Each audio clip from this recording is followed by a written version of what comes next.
DOH Iraq President Recep Tayyip Erdogan of Turkey called on Wednesday for Kurdish fighters battling his troops in northeastern Syria to lay down their weapons and withdraw from the border area this very night.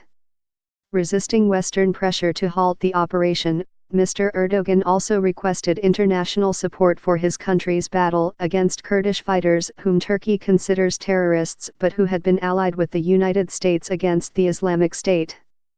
Speaking to the Turkish parliament, Mr. Erdogan said Turkey would not stop fighting until it had established a planned safe zone in Syria roughly 20 miles deep, from the town of Manbij in the west to the Iraqi border in the east.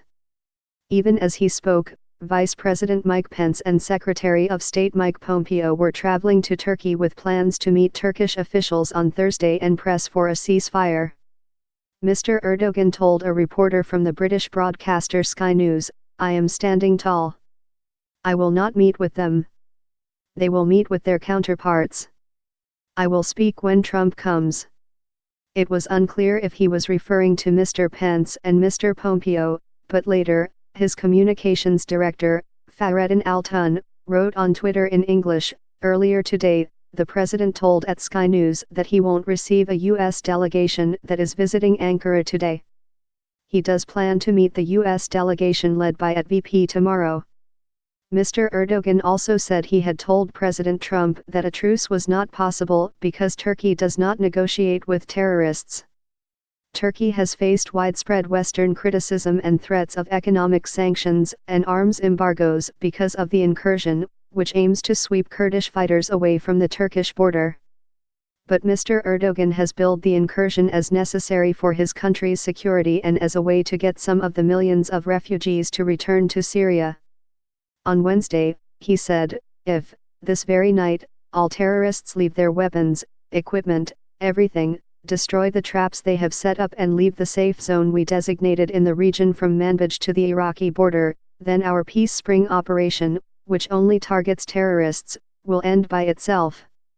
The incursion began after Mr. Trump ordered United States forces to leave the region, paving the way for Mr. Erdogan to send in his troops and proxy militias. The decision also shattered a partnership with a Kurdish-led militia in Syria that had been essential to the international fight against the Islamic State and gave Russia an opportunity to fill the security vacuum.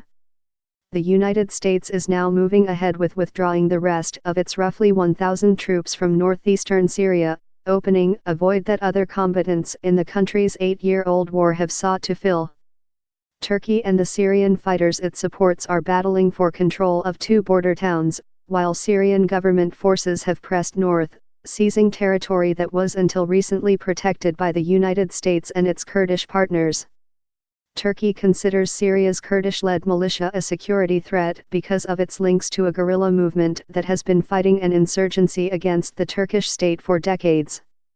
United States officials privately acknowledge those links, but say that Syrian Kurds had not launched attacks on Turkey until the military incursion began last week.